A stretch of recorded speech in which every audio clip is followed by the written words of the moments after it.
One at first we can see a large dragon statue located in the vastness of endless space. The dragon was located on the protruding part of some building and seemed quite creepy. "Well, what a creepy statue," said a voiceover, commenting on the monument he saw.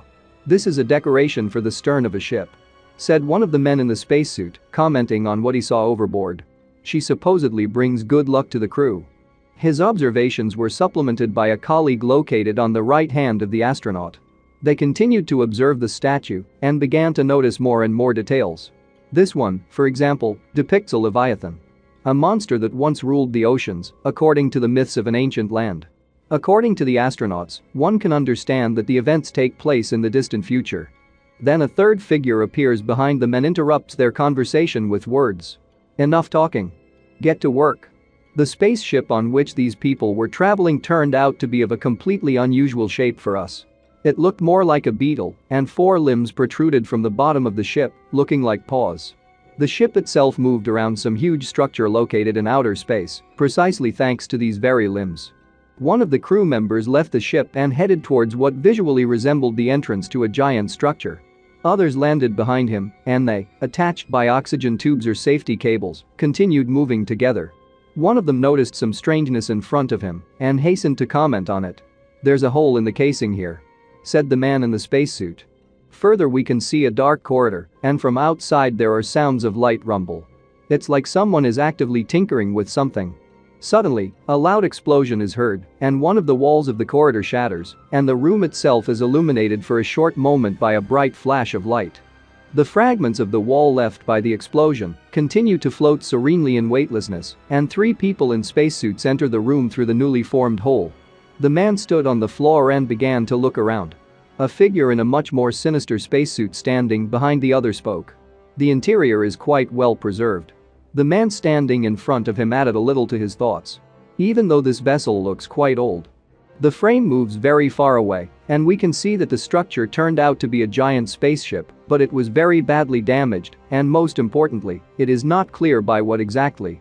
Perhaps it was asteroids, or perhaps a deliberate attack. One of the people said. From the looks of it, it was a passenger ship, which means we may have hit the jackpot. People continued to explore their surroundings and discuss what they see. Or, if we're unlucky, we'll only find heaps of old trash. Well, the only way to be sure is to go and look. As a friend of a man with a solid lens on his helmet, he noticed something. "There on the floor," he said. "Is this a notepad?" And we see that there really is some kind of notebook on the floor. The man picked up the find and opening it, said, "Diary? Looks like a logbook."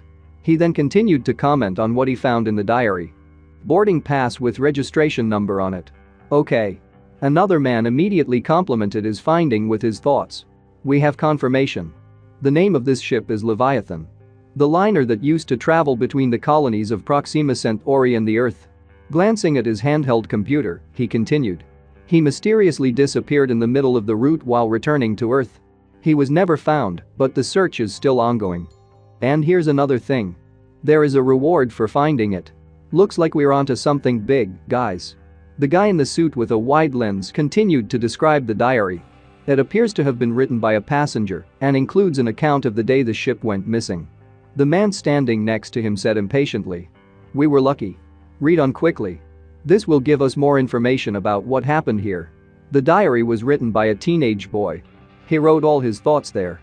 Now the story will be told on his behalf. "The biggest event in high school. We're going on a school trip to Earth. I will keep notes about everything that happens so that I don't forget anything later." One of the guy's friends noticed that he was writing something down and sat down next to him and said, "Are you serious? The diary our teachers told us to keep?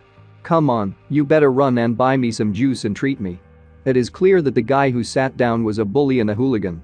Meanwhile, the boy continued to describe everything. On the first night on board, everyone had fun and made noise until lights out. However, they were still able to send him for juice, and when he was already out into the corridor, screams were heard in his back. "He'll buy it for me too. Buy me orange juice." A lonely boy walked through corridors filled with children laughing and playing. After passing another guy who was doing something on his tablet, the boy heard loud laughter coming from the toilet. He stopped and decided to check what was happening there. And in the toilet itself, the shoe sank into the toilet. Kidding. Two hooligans were beating up a dark-haired boy who was clearly smaller than the two. "We told you, stay home. Why didn't you listen to us?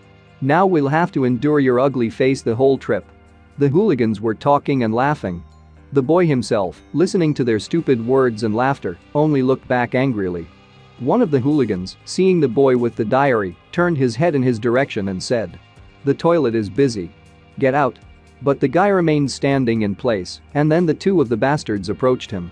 But the boy was not at a loss and said, "What you are doing is all wrong." The bully with long hair was surprised by this reaction and said, "What? Well, repeat it. I did not hear." The boy was a little scared by such pressure from the offenders, and he said quietly, No. Nothing." A passing adult caught this whole picture and immediately said, "What the hell are you doing there?" The hooligans hesitated a bit. The man began to scold them. "Even if you are in the middle of outer space, you cannot stop poisoning your comrades." A bunch of juvenile hooligans. They apologized and hurried away. The man said after them, "Lights out soon. Go quickly to your room." After making sure that they had left, the man approached the boy who was being beaten, squatted down and asked, "Caillou, how are you?" But he didn't answer. The man continued trying to talk to him. "You know, the fact that they mock you is also your fault. You're not defending yourself. You don't fight back." And this provokes them to continue further. The boy continued to remain silent. The boy with the diary stood silently aside and listened to the man's words, and he, meanwhile, continued, "If you continue to let people wipe your feet, you will be a loser all your life. The only true law in this world is the law of the strongest. You're not in elementary school anymore. It's time for you to understand this." The boy continued to stand aside and listen. He clearly didn't like the man's words. The boy stood and looked out the window. Behind him a girl was sitting on a bench. "Well, I don't agree with this," the boy said, looking out the window. The girl did not understand what he was saying and asked him, "What do you mean?" No, nothing," the boy said, turning away from the window. "You'll be in trouble if you don't return to your cabin." The girl answered him, "I can tell you the same thing, Nikaido-san." The boy said, looking at the girl. The girl closed her eyes, leaned her elbows on the window and answered him, "Go back and continue to pretend that I'm part of the crowd of these cretins? No thanks. I'd rather stay here." "Do not say that," the boy answered warily. "You should try to become more social and try to make friends. After all, that's what this trip is for." "Oh, exactly. Thank you for the basic advice, honorary student." "Ichines-kun." The girl thanked her. Announcement. 30 minutes left until lights out. Please return to your cabins. Ichines turned around at the sound and spoke. "It is time." But suddenly something caught his attention outside the window in space. Several unidentified objects flew past the porthole. The next moment they crashed into a spaceship. There was a very strong shaking on the ship, due to which Ichines and Nikaido flew into the air. After a couple of moments, everything stopped and Ichines sat in the middle of the smoke and debris that remained from the impact. "Nikaido-san, are you okay?" Ichines asked the girl lying on the ground. "What the heck?" Opening one eye, Nikaido spoke. "It looks like something exploded." Taking Nikaido by the shoulder, Ichines spoke. The system alert turned on and spoke. "Keep calm. If you are able to move, head to the central square immediately. Come on, we need to go." Ichines spoke. At the same moment, a group of several people in suits stood and examined the surroundings. "Is everyone safe? Quickly, put on your life jackets. It's just us and our students here." It's not surprising, because we were provided with this entire section. The explosions continued in the background. "You are a robot. What happened? Did something crash into us?" the man asked, looking at the four-legged robot. The robot began to answer. "Unknown. Analysis in progress. The support robot is of no use. Where is the captain? Take me to the bridge. Mama-sensei, please make sure all students are here." "Yes. I don't like these sounds. I hope the ship doesn't fall apart." The man spoke, to which the robot answered him. "The bridge is at the end of this corridor." Approaching the huge door, the man began to examine the door. "The bulkheads are down. We can't get through. A nasty wound. If only we had a first aid kit." The unknown man spoke while examining his hand. "Nikaido-san. You're a nurse, right? There must be a first aid station around here somewhere. Maybe you should go and try to find something?" "Wait. You shouldn't let her alone, it's dangerous." "Ichines, you will go with her." Ichines immediately agreed and gave a positive answer. Passing portholes in a collapsed hull from the impact. Ichinus asked a question. I wonder what actually happened? Maybe we were hit by an asteroid? Looking at Nikaido, the boy said. Or is it an attack by bandits, for example? Nikaido joined the conversation. I noticed something here. Since we came here, my body became very light. Look. At that moment, Ichinus jumped up with a first aid kit in his hands. Nikaido put her hand to her chin and began to think. It looks like the system supporting artificial gravity has been damaged. Doesn't this mean that there was some kind of very big accident or something like that? Heavy debris can be easily moved. With one hand, Ichinus lifted some broken column from the wall. At that moment, Nikaido noticed something in the porthole and shouted to Ichinus to pay attention to it too. Coming closer to Nikaido, they together noticed that a dead man was flying outside the ship. Ichinus and Nikaido became very tense at this moment. What the hell happened to this ship? You can't go here either. What's going on? Ichinus spoke while looking forward at the littered area of the ship. At this moment, the man and the robot were still standing near the huge doors. We are stuck here, he said. At that moment, the robot began to report the information it had analyzed. All emergency bulkheads appear to be closed. I am currently not receiving any signals from the engine room or the rear of the ship. Only the passenger area appears to be active. The robot spoke while showing the image on the screen. The man was perplexed by the information the robot said. But then, if I understand correctly, destroyed part of the engine room. Dead bodies of people were flying in outer space. Call the police. Or the army. Let them come for us. But the robot just remained silent in response. The man started screaming. What are you waiting for? The robot answered after analyzing the situation. The transmitter allowing distress signals to be sent was destroyed simultaneously with the central part of the ship. The passenger area is not equipped with it. What? Can't be. The man was shocked by this situation. However, the robot continued. I am equipped with a small transmitter with which I tried to send several signals for help. But I didn't receive any answer. Its power is probably insufficient. Even if this were not the case, we currently are. We are halfway between Proxima Centauri and Earth, and it will take several days for a rescuer to reach us. Well, if we don't arrive on time, then at the port someone will definitely suspect something. And they will send a ship for us. All you have to do is hold out until this moment. But then the robot answered the man sharply. To do this, you must have the resources required for survival. The man tensed at what the robot said and asked the robot. What do you mean? The robot continued to explain the situation. On a spaceship, air is available in limited quantities. In order to provide for as many possible scenarios as possible, the Leviathan was equipped with reserves equivalent to an earthly year. But in an incident that happened earlier, all that was left was an auxiliary one, like a small container. At best it will last 50 hours. That is, no more than 2 days. It was time for report at the forecastle. Anxiety. Life on board is in immediate danger. 49 hours, 45 minutes left. What if help doesn't arrive by then? The man asked. Once the oxygen supply runs out, all passengers will die. Except me, of course. The robot answered. The man was shocked by this information and simply remained silent. However, the next moment the robot asked the man. Is this how you deal with crisis situations here? The man replied, we are a budget company. Is there really nothing that can be done? Scratching his chin, the man reasoned out loud. The robot began to analyze something again. The database is being searched. There is only one way to survive. The man was wondering what the robot would say, but the robot was silent, and then the man asked him. What kind of method did you find? The next moment, the man walked straight behind a robot, which was leading him somewhere along the bridge. How much longer to go? The man asked. There's 1 block left to go. The robot answered. Cold? Is this a freezer? The man wondered as he entered the cold room. According to available information, this vessel was once used to travel to extremely distant systems using technology that is now lost. The robot spoke. As she was still in working order, after being decommissioned she was sold and converted into a transport vessel. While the man was listening to the information, he looked up and thought. But the robot continued to explain to the man. However, since its original mission, it has retained this biostasis capsule, which was intended to house the crew during travel. Currently no longer in use, the space has been converted into a cold storage room. The man and the robot stood and looked at a giant ball to which huge pipes and wires were connected. The man looked at this ball skeptically and thought. This is all great and wonderful, but how can it help us? The robot, remembering the debris in space, answered. Unlike machines, for humans death is a final state. Thanks to cryogenic technology, biostasis capsules increase the chances of survival in a hostile environment. In your case, this will help you survive while you wait for help. The man, smiling and scratching his chin, thought that this was a good option for salvation and began to speak. Smart. This way everyone will be saved.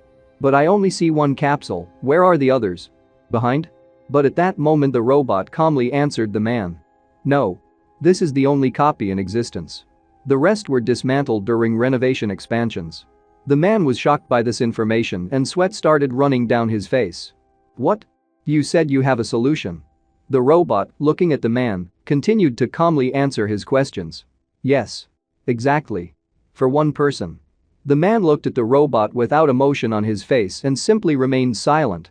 However, the next moment he told the robot. I wish you wouldn't tell the other passengers about this. We don't need unnecessary panic. The robot agreed and answered. As you wish. The stony-faced man stood and pondered in his head about everything that had happened a few moments earlier.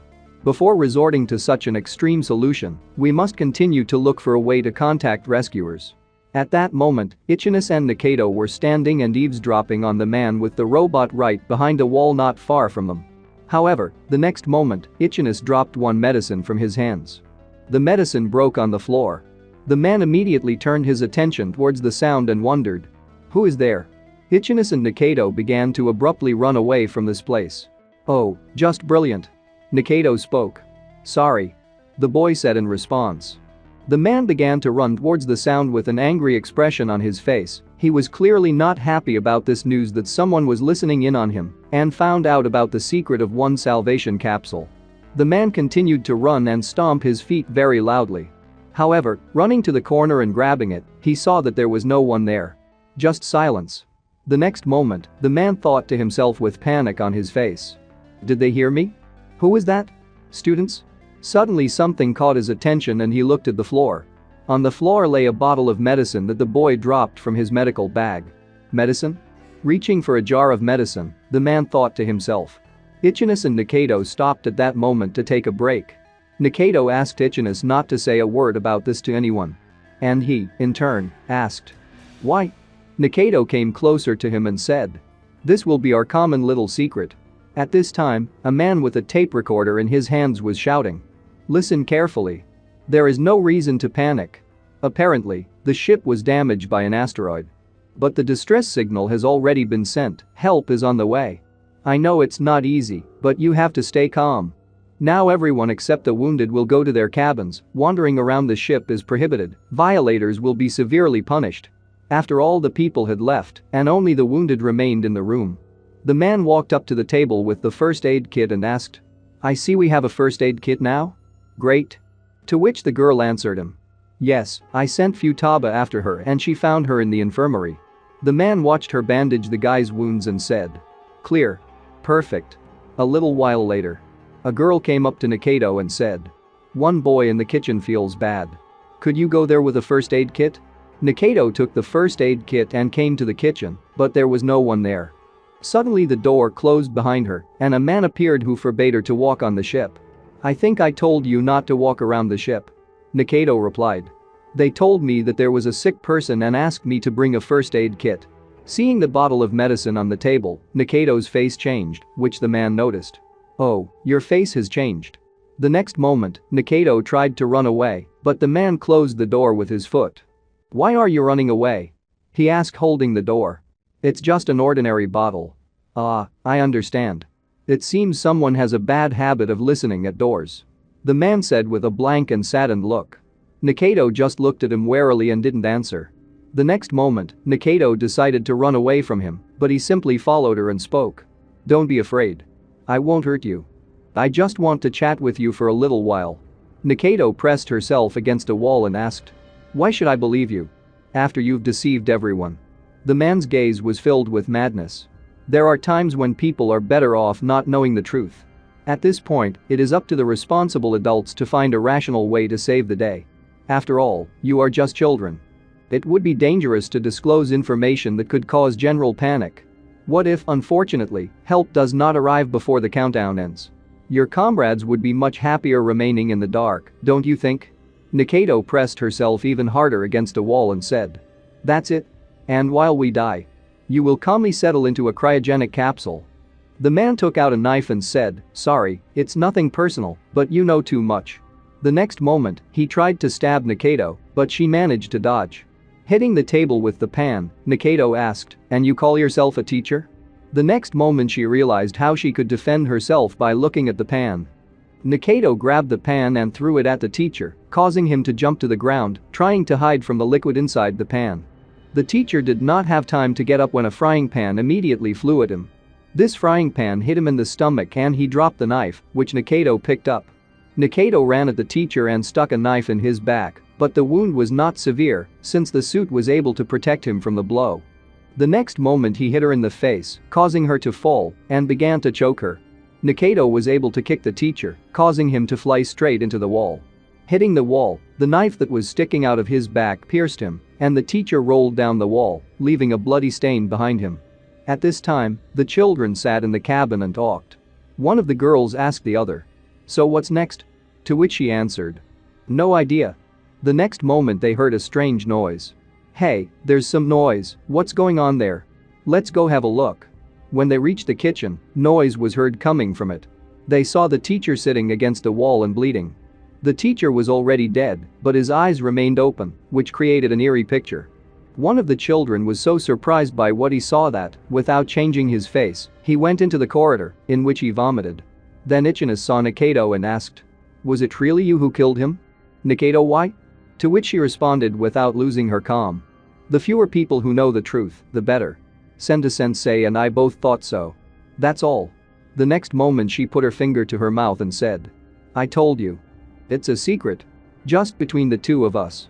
Ichino was thinking about only one thing at that moment. It was at that moment that I understood. What fate awaits this ship and its passengers?